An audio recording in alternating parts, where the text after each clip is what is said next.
안녕하십니까. 교무님, 네. 이것이 궁금합니다. 네. 시간입니다. 네. 궁금한 게 있어서 교무님 뵙자고 갑작스럽게 청을 넣었는데 불편하진 않으셨는지요? 무슨 내용일까 궁금했었습니다. 그러셨어요? 네. 지난주 설법 시간에 네. 사람이 태어난 연, 월, 일, 시에 따라서 운명이 달라진다라는 사주에 관한 말씀을 하셨습니다. 태어난 연, 월, 일, 시에 따라서 운명이 달라진다면 선입견이나 상을 갖고 사람을 대하게 되지 않을까 걱정이 됩니다. 그래서 인과 업보와 사주와 관련하여서 저희들이 일상생활에 어떻게 수행을 하며 종교 생활을 해야 할지 그것이 궁금합니다. 네. 굉장히 호기심이 생기는 부분인데 네. 사실 저희들이 출가를 했어도 이 문제에 고민을 많이 했었어요. 그러니까 이제 저 같은 경우는 출가를 한 이후에 운명이나 업보가 있다면 그걸 어떻게 넘어설 수 있을까? 그리고 또 예를 들면 복 지어서 복을 받는다 그러는데 복을 지을 복도 없다면 어떻게 될까? 또 인연을 만날 수 없는 인연복도 없다면 그 사람은 어떻게 자기 운명을 뚫고 나갈까? 이 부분에 대해서 많은 분들의 이야기가 있었지만 이제 저희들이 수긍이 될 때까지 의심은 사라지지는 않지 않습니까? 네, 예. 그렇죠. 그래서 그 고민을 많이 했는데 이제 제가 그 욕을 해결하는 한 계기가 있었던 것이 예전에 제가 저랑 이제 동기 교무님하고 같이 계룡산에서 수행하신다는 어떤 스님을 찾아갔었어요. 근데 네. 그분이 사주팔자를 보고 약방문을 써주시는 분이었어요. 그래서 그 계룡산 중턱에 그 절이 하나 있었는데 그 암자에 그 스님이 계셨고 인사를 드렸더니 이제 제 사주팔자 소위 그 연월일시를 넣어달라고 하셔서 드렸더니 바로 이렇게 그 약방문을 써주시더라고요. 거기 갔던 두 사람하고 또 저는 또 이렇게 제 아는 사람 또 사주를 또 하나 넣어서 우리 어머니의 약방문까지 받아왔었어요. 근데 그분이 유명한 이유가 사주팔자만 넣으면 몸을 치료하실 수 있다라는 그 이야기가 굉장히 호기심이 생겨서 사실은 그때부터 제가 사주에 관심을 또 가지게 됐거든요. 그런데 왜 사주팔자에 따라서 그 사람의 사상 체질도 정해지고 또 그게 사람을 보지도 않았는데 그 사주만 보고 약을 이렇게 지어줄 수 있다는 게 참 놀라운 일이기도 하고 그래서 이제 그걸 가지고 약의 문제가 아니라 운명도 이렇게 미리 결정이 된다면 어떻게 될까 그런 이제 생각을 하게 됐는데 이제 제가 그걸 가지고 공부를 한참 할 때 어떤 분이 저한테 업은 정해져 있지만 현재 의식이라는 것이 있어서 그 현재 의식이 과거의 업이 오는 것을 내가 새로 이렇게 다르게 움직일 수 있다. 그래서 업을 그대로 받아서 그대로 감정을 내고 내 기질과 성향을 따라서 취사를 할 수도 있고 혹은 새 법을 받아서 그 법에 따라서 내 어떤 그 감정이나 내 기질이나 내 사고방식의 이 어떤 판도를 넘어서서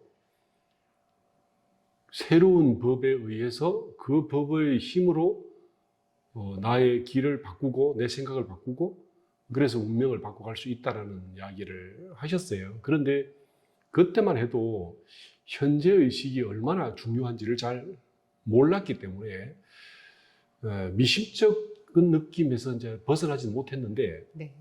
제가 공부를 자꾸 하면서 이제 사람이 공부를 자꾸 하다 보면 업의 무게를 이기는 힘이 세져요. 쉽게 말하면 원불교식으로 표현할 때 3대력이라는 것이 있고 정의 힘, 계의 힘, 그리고 해의 힘이 생기면 이 힘에 비례해서 과거의 이 업의 힘이 상대적으로 그 무게가 얕아지기도 하고 약해지기도 하고 그러기 때문에 그 방면으로 공부를 하면서 제가 이제 힘이 조금씩 쌓이다 보니까 현재 의식이라는 것이 과거의 업력을 굉장히 쉽게 이렇게 조율할 수도 있고 의거할 수도 있고 그런 게 가능하구나라는 것을 알게 됐어요. 그러면은 예. 잠깐만요. 이 정해져 있는 연월 일시에 따라서 정해져 있는 업이 있는데 네. 현재 나는 이 업을 따라서 그냥 그대로 진행하면 살 수도 있고 네. 내가 내 의식의 변화, 이거는 공부가 될 수도 있고 종교의 힘이 될 수도 있겠지요. 그렇죠. 그거에 따라서 업을 변화시킨다. 그러니까 내 운명을 바꾸면서 살 수 있다라는 의미로 저는 해석이 되는데 네, 그렇습니다. 맞습니까? 예. 네. 이제 저기 예를 들자면 부모님이 주신 뭐 재산이나 인격이나 아니면 안목이나 이런 것을 내가 또 다른 어떤 스승을 만나든지 또 친구를 만나든지 다른 사회 문물을 접해서 의식이 바뀌면 그 바뀐 의식을 가지고 현재 내 생활을 벗어나서 다른 생활을 할 수도 있고 또 새로운 인연을 찾아서 그 사람과 또 새로운 또 세상을 열어갈 수도 있고 그러기 때문에 현재업이라는 것은 마치 내게 현재 주어진 자본과 같은 역할을 하게 되고 내 의식이나 내 힘이나 이런 것들이 특별히 길어지지 않는다면 그냥 고만고만하게 그 어떤 테두리 속에서 살아가게 되겠지만